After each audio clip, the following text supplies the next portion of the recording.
गिबियावहाय आङो जोंनि इउटुब चेनेल काथलिक हारिमु चेनेलनि जानानैहाय आङो दिनै नैबे उदालगुरि पारिसआवहाय दंफैयो। दिनै आङो बे समावहाय जोंनि उदालगुरि पारिसनि गाहाय फालक एबा हेड काटेकिस्ट आंनि खाथियाव दङ।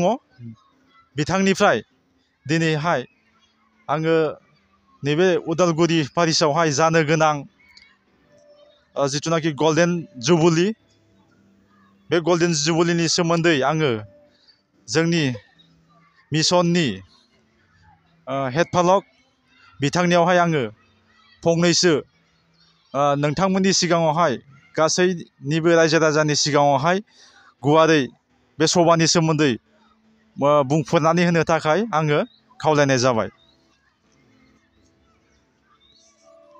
गिबियाव आं बर' काथलिक हारिमु चेनेल बेखौ बरायग्रोनानै लानाय जाबाय। इसोर आफाखौ हामबाय होदों।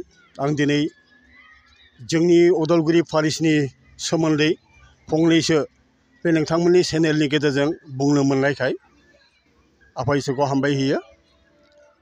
जेरै नोंथांमोना मिथिनो लुबैदों बा गोबां सुबुंफ्रा जोंनि उदालगुरिनि सोमोन्दै मिथिनो लुबैयो। देग्लाय जोंहा बोसोरसालिया जथुम्मा जे खुंगासिनो दङ, खुंगोन गाबोननिफ्राय।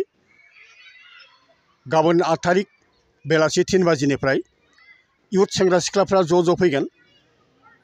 मानोना बिथांमोननि थाखाय फैगौ 9 थारिखआ इयुथ डे, अर्थात बिथांमोननि थाखायनो जों इयुथनो हगारना होनाय जादों पारिसआ। बिथांमोना सानसे प्रग्राम खालामगोन, गासै सेंग्रा सिख्ला बिथांमोना दोबै फैगोन। मानोना इयुथआ जिथुखि उन जानानै थानायखौ नुनायखाय दिनै पारिस काउन्सिला बेखौ थांखि लानाय जादों। आरो बेबायदिनो इयुथ सेंग्रा सिख्लाफ्रा दा लैहोर मोसागासिनो दङ, बा बेबायदिनो बे प्रेक्टिस खालामगासिनो दङ। खननायाव, मोसानायाव एबा गुबुन हाबाफारियाव बिथांमोना जे एक्टिभ पार्ट लागासिनो दङ। बेनिखाय जोङो इयुथफोरखौ साबायखर बावो, जोंनि उदालगुरि पारिसनि इयुथ बिथांमोनखौ साबायखर बावो। आरो जोंनि बे बोसोरसालिया सभा एबा गल्डेन जुबलि होननानै बुङोब्ला जों मिथिनो हायो जेब्ला 50 बोसोर जायो अब्ला गल्डेन जुबलि खुंनाय जायो। नाथाय अलरेडि जोंहा जिथुखि 2016आव जोंनि स्टाब्लिशनि गल्डेन जुबलिखौ जों खुंखांखाबाय। नाथाय दानि जिथुनाखि बे गल्डेन जुबलिया जों पारिसआ माब्लाबा बोसोरे जों सभाखौ खुंनाय जायो, माब्लाबा जिथुनाखि माबा मोनसे खारनाव जों बेखौ खुंनाय जाया बा रिट्रिटफोर लानाय जायो। नाथाय दिनैसिम जोंनि बे सभा खुंनाया 50 बार जानायखाय बेनिखायनो जों बेखौ गल्डेन जुबलि होननानै बुंदों, सनाथि मायथाइ होननानै बुंदों। बेखौ जों मानिनो थांगासिनो दङ। आरो बेयाव 8, 9, 10, 11 थारिखसिमहालागै जोंनि बे गल्डेन जुबलिया जागोन। बेनिखायनो जों बे समाव मोजां आलासिफोर, बुंथिगिरि आलासिफोर लिंहरदों। जेरै 10 थारिख खालि जोंनि मानगोनां क'क्राझारनिफ्राय फादार जय समकर ब्रह्म बिथांखौ जों हांख्रायदों।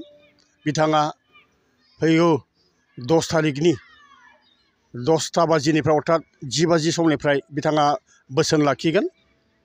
बिथांखौ जोङो रंजानायजों जोङो बरायदों। आरो बिथाङा जिथुनाखि सफैगोन जों आसा खालामदों।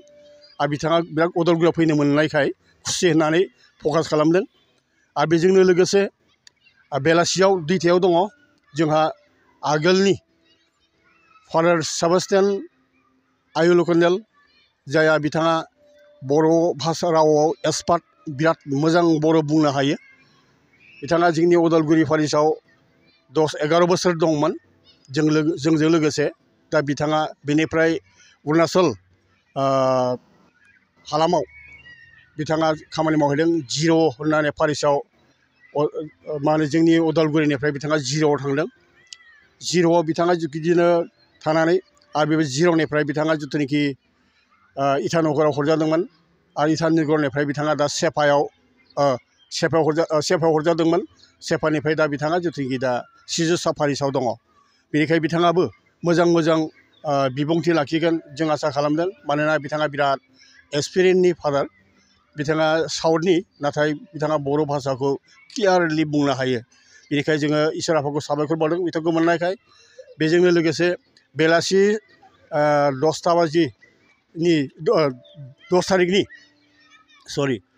तारिखनि बेलासि बाजियाव 5:30 जोंहा जेखि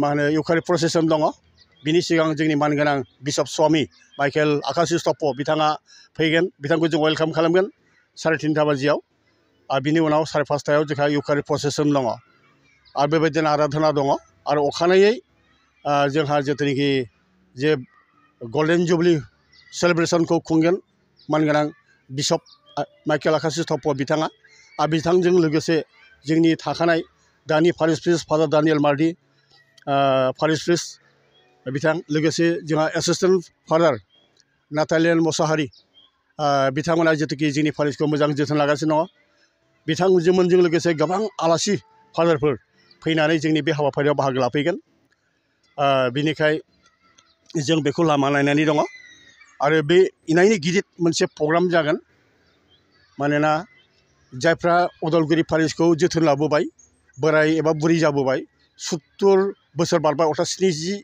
मायथाइ बारबाय जायनि बैसोआ बिथांमोनखौबो बे सानखालि जों जेखि मान होनाय जागोन बेनिखायनो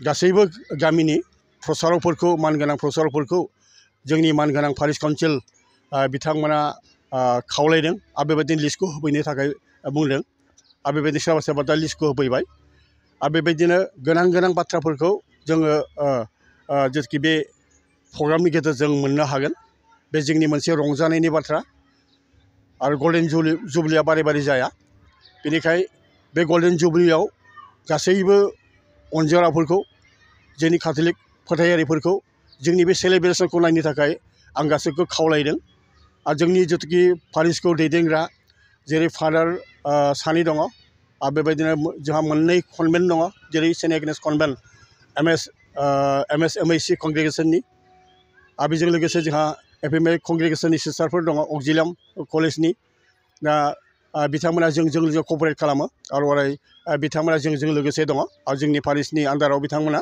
आरो बेजों लोगोसे जोंहा पारिश काउन्सिल जिथुखि दङ जोंनि सुखु दुखु जानाय समाव पारिश काउन्सिला जोंखौ जोबोद हेफाजाब होयो गामिफ्राव जेंना जेंथा जायोब्ला बेखौ बोस्राङो आरो बे गिदिर समस्याफोर फैयोब्लाबो बेफोरखौ बिथांमोना बेबायदिनो जिथुनाखि रैखाथि होबोयो आरो बे जेंना जानायफोरखौ बोस्रांनानै होबोयो जोंनि बर्तमाननि दानि वर्किं प्रेसिडेन्ट पारिश काउन्सिलनि बिथाङानो जाहैबाय पुष्पधर बसुमतारी आरो बेजोंनो लोगोसे जा सेक्रेटारि दङ जेनेरेल सेक्रेटारि माइकेल टुडु बिथाङा जेनेरेल सेक्रेटारि बेजों लोगोसे जोंहा भाइस प्रेसिडेन्ट दङ बा भाइस सेक्रेटारि दङ लोगोसे जिथुखि जोंहा एडभाइजारफोर दङ जाय एडभाइजार बिथांमोना बिराद स्ट्रं जेरै मानगोनां महेश नार्जारि बेजों लोगोसे बिश्वजित दैमारि आरो लोगोसे जोंहा माथियास दैमारि आरो फ्रान्सिस नार्जारि बेजों लोगोसे जोंहा फेलिक्स बाग्लारि बेजों लोगोसे जोंहा जेम्स हाज'वारि बिथाङा साखाथियावनो दङ आरो बेबायदिनो जोंनि एडभाइजारफोर बिथांमोना ज'यैनो सावरायलायगासिनो दं पारिशनि मोजांनि थाखाय दा बुंनांगौआथ' गोबाव दङ नाथाय आं बांद्राय गोलाव बुङाबालानो जोंनि उदालगुरि पारिशआ दा जिथुखि फोथायनायाव बिराद स्ट्रङै दं आरो बेबायदिनो जोंहा एकर्ड खौसेथि दङ जायनि थाखाय जोङो बे प्रग्रामखौ एसे गिदिर प्रग्रामखौ खुंनो थाखाय जोंहा जेबो बोलो नाङाखै मानोना सासेखौ मदद खालामनायनि गेजेरजोंनो जों बे प्रग्रामखौ खुंनो थाखाय आखायाव लानाय जादों आं दा बेनिखायनो गोलाव बुंलिया आं बेसेखिनि बुंनायखिनि आंनि बुंनायखौ दोनथ'नो सानबाय आरो जुदि नोंथांमोननि चेनेला जुदि लुबैयोब्ला पारिश काउन्सिलखौ नांगौ होननानै अब्लाना बिथांमोना खाथियावनो दङ खाथिसिम थांनायनि गेजेरजों बिथांमोनखौ सिनायथि लाहोनो हागोन अब्ला आङो बे समावहाय जोंनि उदालगुरि पारिशनि गाहाय फालक एबा हेड काटेकिस्टखौहाय आङो जोंनि काथलिक हारिमु चेनेलनि जानानैहाय आङो बिथांनिसिम रोजा रोजा बावहरनाय थाबाय साबायखर होदो आंनि दिनैहाय आंनि बे सुंद' सोंनो गोनां इन्टारभिउ एबा सोंलु सोंनो गोनांखौहाय आङो बेसेबांखिनियावनो दोनथ'बाय। गोजोन्थों। जिसुआ बाख्नाय जाथों।